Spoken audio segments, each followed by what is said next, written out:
And through this kind of arrangement, we can easily realize the national planning, the national plan, is it ND4? Or ND4, NDP4? 4 or 5, within the shortest possible time, I submit. Thank you very much. Important words from Kasita, and we know what's been happening between Kasita and URA. Good conversations. We've made progress. I'm told the other day over 2,000 traders went and had their penalties reversed, equivalent to over 15 billion shillings. These are the conversations that we really want to have. We can listen to one another. And please, the traders out there is a container next to where you do your business. Please treat that container as a source of advice. Interact with it. It is not against you, it is for you. I'm going to ask Madam Babu to give us your last comment. What do you want us to go away with before you resume your seat with the floor? Any key takeaways from your constituency? We appreciate the trade, cross-border traders, especially those women have been watching the spaces. You contribute a lot to the economy. The information comes through. What should be your last message to us as you resume your seat? Yeah, my last comment or concern is about the free trade area we talk about in the region and also the continent. We have heard about free movement of persons, goods, services in the EAC region, and also the CFTA has come in. But insecurity remains a barrier to the free movement of persons, goods, and services in our region and the continent. It's my humble request that the EAC and the departments responsible to promote maximum cross-border cooperation, because we can't talk about free movement and we don't have cross-border cooperation. Thank you so much. Thank you very much. I'll let you resume your seat on the floor and listen in to the conversation. You can see for us in the private sector, colors don't mean anything.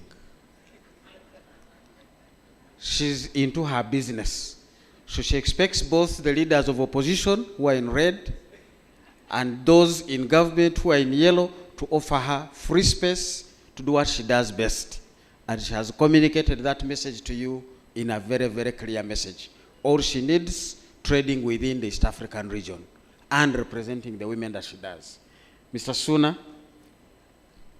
Thank you. I'm going to hold Rubanga here for obvious reasons. I thought we'd stay around to give him some security, but it's okay.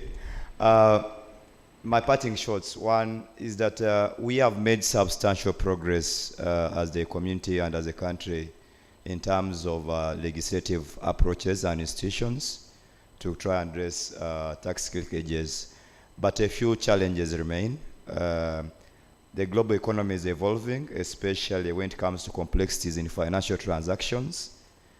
Specifically with the introduction of virtual currencies. I don't know how prepared our countries are in terms of taxation involving use of digital currencies like Bitcoin and the rest. That's the one area where we need to look forward to. The capacity of our revenue administration is very critical because as economies evolve, even those who are operating and the actors become wiser than those who are chasing after them. How do we empower our auditors in the revenue administration? How do we empower the tax administrators to be able to track and trace these tax malpractices? So we need to address the capacity constraints in the revenue administration, both in numbers but also in competencies of the same. Another area I thought is a takeaway is we have varying levels of political will in the region. Today we agree on harmonization, and tomorrow a partner state introduces something which is contrary to what we have agreed at the community level.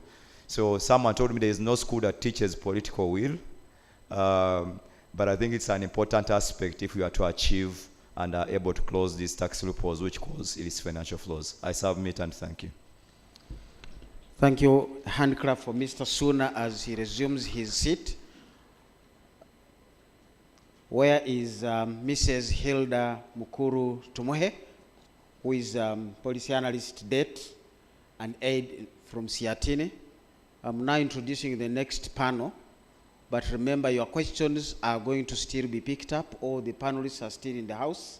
The answers are in the house. That's why I don't want my friend Rubanga to begin responding to the many questions, just in case some may be addressed along the way and more may find him while he's still here. This particular panel that is coming in is going to be looking at matters of low domestic revenue mobilization and the growing debt burden amidst the quest for attaining sustainable financing. I'm supposed to have Mr. Samuel Ameu, is that the name? Representing his commissioner as well. That is Madame Sarah Chalangat. So you're going to put on female shoes and represent Chalangat, and you'll be telling us matters related to that. I don't know whether Maris Wanyera is in the house. If she's not in the house, Mr. Kagwa, you already had a slot to be here or there. So choose which chair you are going to sit on and continue to represent the Directorate, the Ministry of Finance. So this is the second and last panel, but remember your questions that have been directed to URA are still going to be addressed ably well, and maybe some will be answered. You begin to see the distinction between domestic taxes and customs. Customs has a lot that is beyond their reach. They will be told this was an EAC decision, so implement it as it is. And I've seen a lot of revenue that we are losing because of customs that is now originating from the member countries. Would have picked some revenues there, but the ES has said don't charge members beyond this. Now when people relocate from India and begin to manufacture from Tanzania, you can no longer tax them. That is a loss that we have seen in the figures. But the domestic man doesn't have that restriction, so he'll be telling us why are we having low tax revenue. And I've said he might not know my income. The other day I was chatting with a friend. I do research, so I'm allowed to hide my sources. Who just got a job from the US. He's going to be paid well from the US. Good luck in finding how much he's earning, which account it's going to, and how he's spending it. But that's a Ugandan earning and has a possibility of not being part of the tax issues. Should we give him to customs? Should we give him to domestic? I don't know how we have structured ourselves now that diaspora is becoming a big space. Madame Tumuhe, we are starting with you from where I sit in the civil society spaces. You want us to give us an independent perspective on Uganda's ability to sustain its debt versus public service delivery. Okay. Thank you, moderator, and our dear guests. Thank you for coming to join us in this important discussion. The question of whether we have the ability to actually sustain our debt versus provision of services as a nation. Why do we anyway need to worry? Do we need to worry anyway as a country? When we look at our resource envelope and the national budget, we clearly see that there are parts, it's usually disaggregated into parts, where we have the upper side where government has allocated money to the various programs, but then down we have what we call the memo items that clearly show the obligations government has to meet in each and every financial year. So increasingly we've seen this portion of the budget growing day by day, year after year, and sometimes this is not really reflected in the increase in revenues. We've seen our team from URA that is doing great work in, of course with the team from finance doing well with domestic revenue mobilization, but as a developing country, we've not seen this much our expenditure needs as a country because we have several priorities. So why does debt become a problem, and why do we need to worry?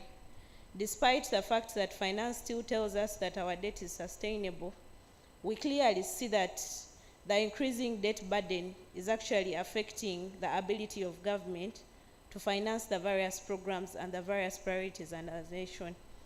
We have clear plans and goals as a country, ranging from our vision as a country, which is implemented over the 5-year development plans. But when you look at the budget allocations to the various programs versus what we anticipated in the NDP3, this has not been matched. Of course, we are told, and we also agree partly, that COVID affected us, but largely we also see there are things that have not gone right when it comes to debt management.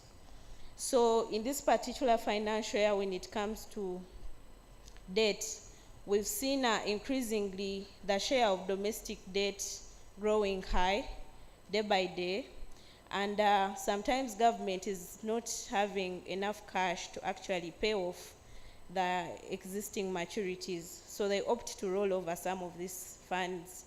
Rollover simply meaning that either government is going to go back to renegotiate with a current creditor on the domestic market, or they're going to borrow from another creditor to pay off the existing domestic debt. Of course, to widen the average time to maturity